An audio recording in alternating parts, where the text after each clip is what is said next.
Hello everybody, today I'm bringing you along for a laid-back portrait painting session. I'll be sharing some of my favorite tips and things I personally pay attention to when painting.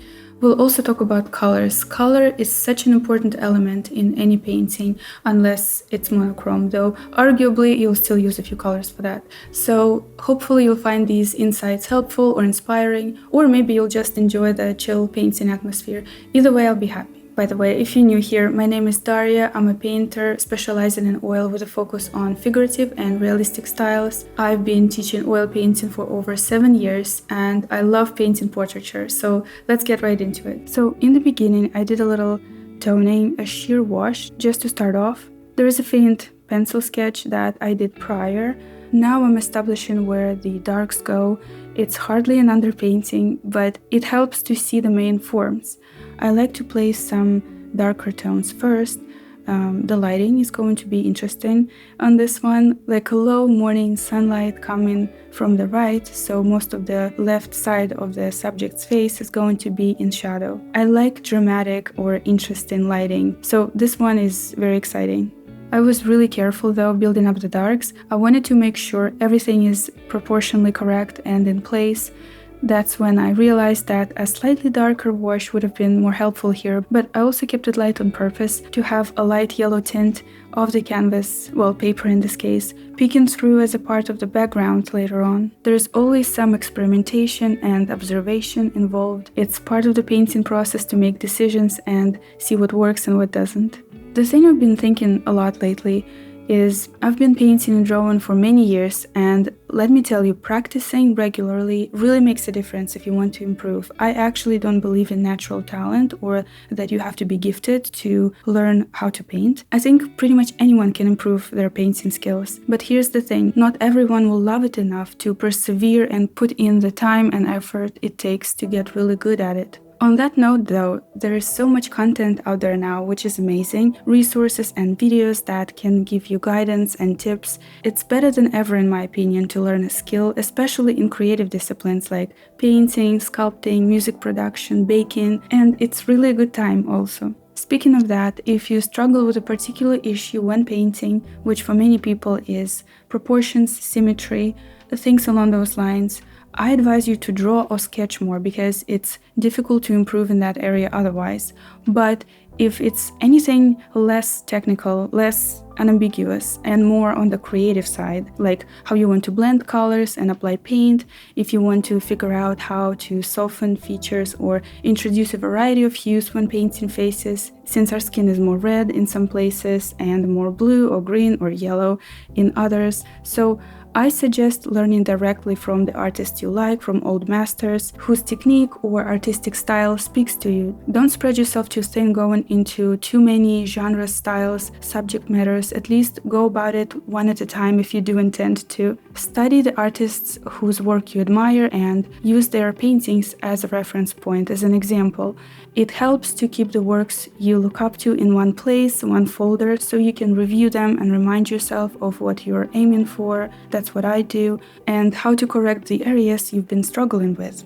Now, you don't need to copy anyone's style. I feel like that goes without saying, but I just want to clarify, it's about learning the craft itself, learning by example, and getting inspired. Let me share a pro tip about oil painting that helped me a lot, which I learned a few years ago and it has stuck with me.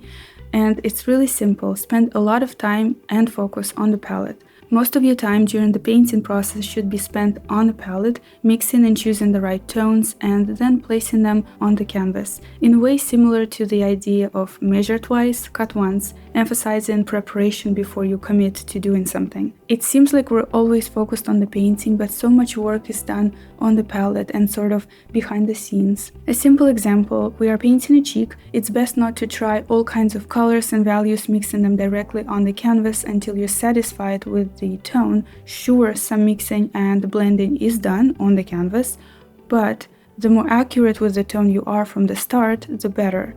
Then you lay another color next to it, thinking about the shape, the lighting, values in general, not over blending and avoiding the approach I mentioned in the first example, because that's a quick way to create muddy colors. Also, it's almost always a good idea to return to the palette to pick up more of or refresh the color, because your brush picks up paint from the painting. Let's say you're working on a shadow, you place it nicely over or touching a slightly lighter tone, and then if you continue with the same brush, the tone will be lighter, it's not going to be as deep. So in this case, it's best to wipe the brush with a paper towel and pick up more of that proper dark shade to go in again. Take your time, compare the painting with the reference or the model in front of you. The more you progress and have on the canvas, the more you can judge the colors relative to one another. With this painting, you can see how important the shadows are and the depth, because the lighting is more dramatic and direct in a way.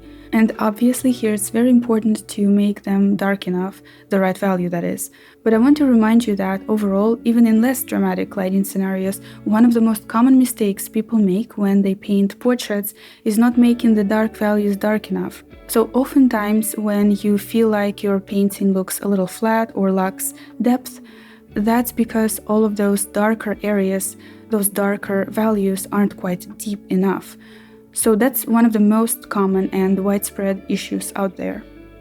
This is a challenging shadow, I have to say. In the beginning it may seem too dark, but then when it all comes together, you see it's actually the right value. Overall, the setting reminds me of early morning light, that stillness. And on that note, while painting this, I once again reaffirmed that when painting highlights, you should use more and thicker paint, otherwise it doesn't reach the same level of brightness. It's also really easy to pollute it, so make sure to use clean brushes, since just a bit of pigment left in the bristles after you wipe the brush with a paper towel can still go a long way to tone down the highlight color. Also, I usually like to add more color to the brightest light values. I think it always looks beautiful when highlights are a little bit tinted, let's say a bit more magenta or maybe a yellow golden tone, but that can also bring it down a notch, which usually is actually fine. Though here I mostly just used titanium white. Yes, I added a touch of cadmium yellow and orange to it, but not much, to paint the light on the cheekbone, forehead, reflections in the eyes, little dot on the tip of the nose, and so on. And using thicker, stiffer paint that has more body to it creates a bit of texture that can reflect light, and to our eye it will look brighter, we'll perceive it as a stronger highlight, so that's cool.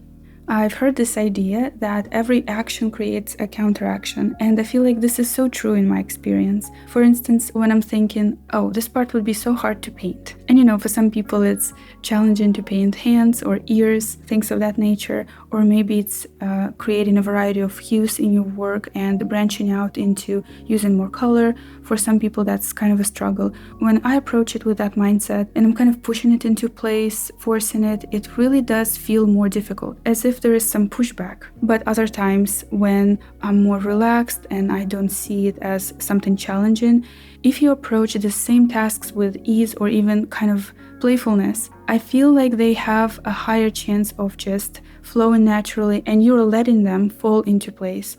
This concept can be applied to so many other things. Another example that's very relevant for me today, I create most of my own schedule. I plan what time I'll start painting, editing, exercising, or doing other tasks. But on days when I don't get enough sleep, when I try to push through the fatigue and force myself to complete even the simplest things, everything seems much harder. It's like there is this invisible resistance or pushback that appears whenever I'm trying too hard to power through in terms of my attitude to whatever the thing is.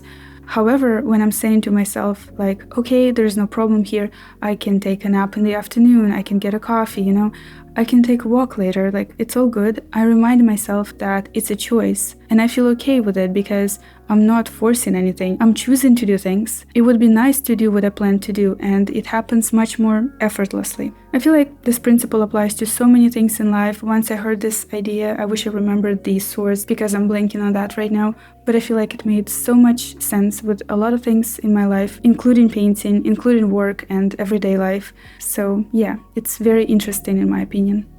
By the way, I love painting hands, even though yes, I do think many people find it challenging, and it can be. but I also find it kind of fascinating from an anatomical perspective. There is something satisfying about capturing the different angles and bits of subtle reflected light here and there. Here I took a break. I rarely can finish a painting in one day.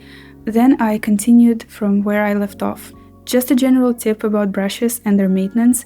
Finishing off a painting session, if I know I'm going to take a long break or leave the painting overnight, I usually wash my brushes, but sometimes I wipe them and dip them in a bit of oil, then leave them flat on my palette. They don't need to be fully soaked in oil, just a normal amount. I do this to save time and prevent them from drying with paint in the bristles. Brushes can be expensive, so it's good to take care of them, and this is a great method. I do clean larger brushes every time though. I find it's just easier to wash those, and I do wash all the brushes when I take more time off, or if I'm not sure I'll be able to come back and paint when I was planning to. I've been really enjoying the color scheme of this painting. I actually think that this combination of yellow and purple is just my favorite one currently, and these are complementary colors. I do plan to make a video that's more about color theory and complementary colors, how to use them, and a lot of other things related to it.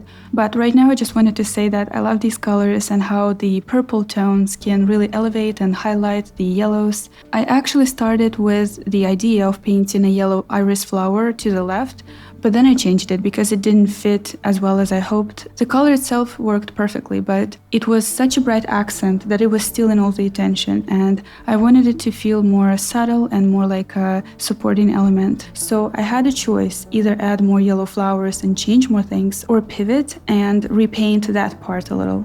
Ultimately, I decided to adjust it, and I think it's more fitting now. It supports that warm, soft morning feel I was aiming for in this painting. I hope you like it, and if you're looking for more in-depth tutorials and demos, please check out my Patreon page. And I'm gonna close with, enjoy painting, don't make it all about improvement. Sometimes it's just nice to let yourself create, be in the zone, in the moment, and to appreciate it for what it is. In all likelihood, it will also help you get greater results, though may not be apparent at first. Have a great day everyone, and I'll see you later.